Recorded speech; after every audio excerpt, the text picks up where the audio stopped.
For millions of years, humans ate, digested, and answered the call of nature every single day.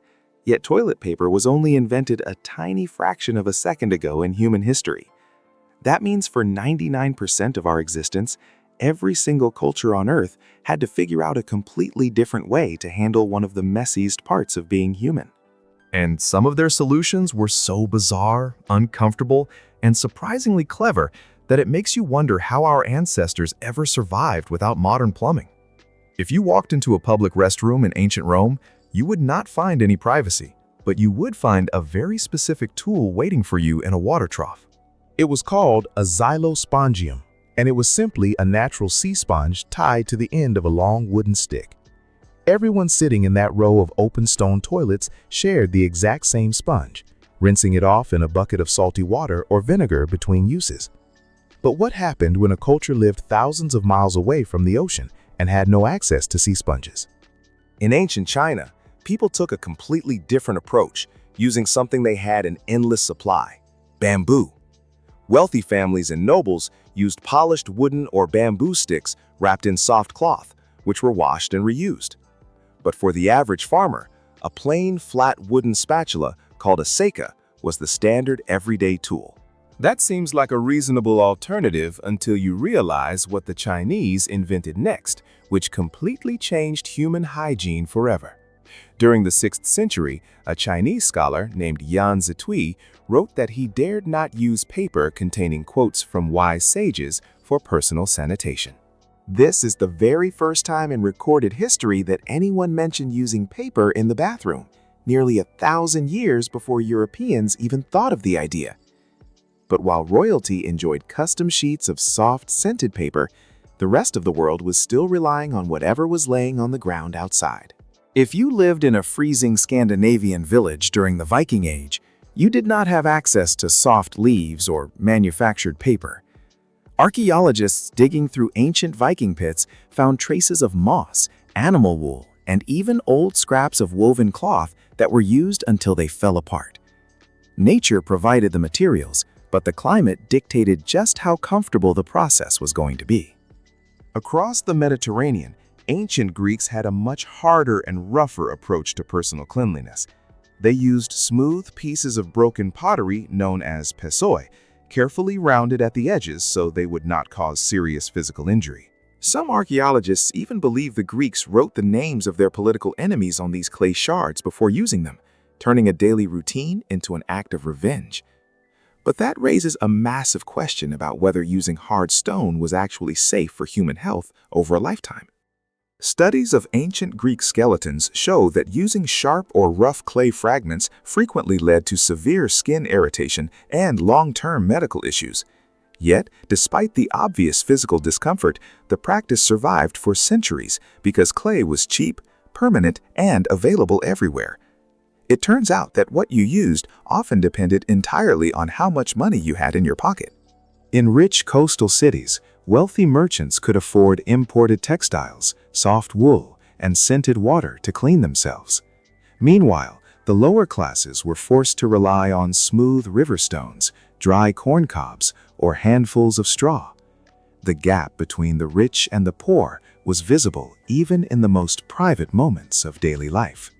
By the time the Middle Ages arrived in Europe, major cities were growing rapidly, but sanitation methods were actually getting worse instead of better. People living in crowded medieval towns often used whatever vegetation was growing nearby, like straw, hay, or fresh leaves from local trees. But using wild plants came with a massive hidden danger that many people learned the hard way. If a medieval traveler picked the wrong leaf in the dark, they could easily grab a patch of stinging nettle or poisonous foliage. A single mistake could turn a routine trip to the woods into days of agonizing pain and inflammation. This constant risk is why people started looking for safer, more predictable materials right around the time printing presses began to pop up across Europe. Once books, newspapers, and almanacs became widely printed, people realized that old paper was the ultimate free bathroom supply. Farmers would hang outdated agricultural almanacs on a hook in their outhouses, tearing off a page whenever nature called. In fact, one popular American almanac was specifically printed with a hole in the corner so people could easily hang it next to the toilet seat. If you are enjoying discovering how weird and wild human history really was, hit that subscribe button so you do not miss our next deep dive into the strange ways our ancestors lived. As paper became the global standard, you would assume that someone would immediately start a business selling paper made specifically for the bathroom. But when an American entrepreneur named Joseph Cadein introduced the first commercial toilet paper in 1857, the public reaction was not what you would expect. People were utterly shocked that anyone would pay actual money for paper when old newspapers and Sears catalogs were available completely for free. Cadein sold his product as a medical luxury, soaked in aloe vera and stamped with his own name on every single sheet. He claimed it prevented hemorrhoids, but most consumers considered it an unnecessary waste of money for almost 30 years. It took a massive shift in indoor plumbing and sewage technology for people to finally realize that newsprint was clogging their pipes. Before modern plumbing took over, sailors spent months at sea facing an entirely different sanitation challenge. Ships had limited storage space, so carrying extra supplies just for hygiene was completely out of the question. Sailors used the frayed ends of old anchor ropes that hung over the side of the ship, letting the salt water continuously rinse the fibers clean in the ocean current.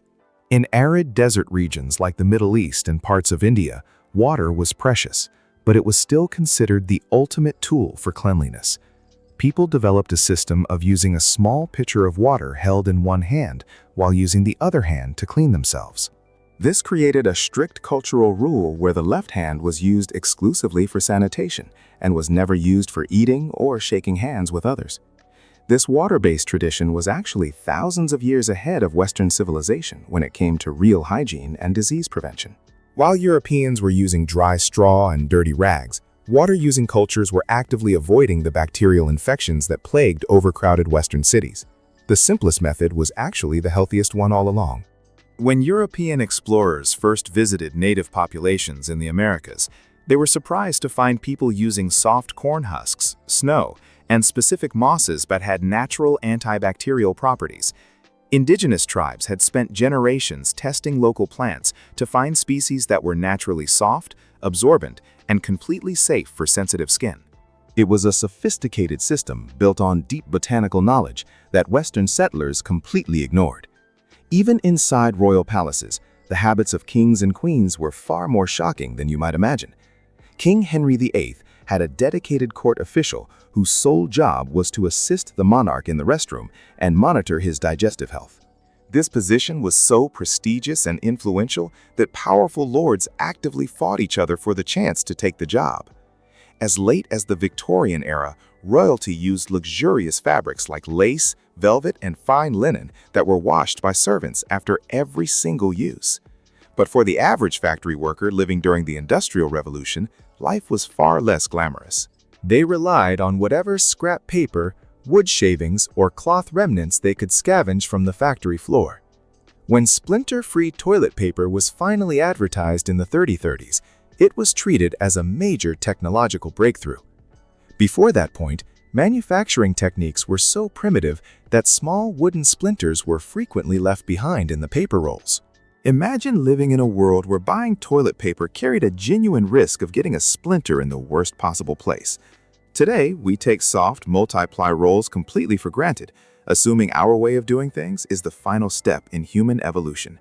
Yet billions of people around the world still prefer water, the days, or natural alternatives over dry paper every single day. Looking back at thousands of years of human history, dry toilet paper is actually the weird recent exception rather than the rule. If you had to live 500 years ago without any modern supplies, which ancient alternative would you have trusted the most?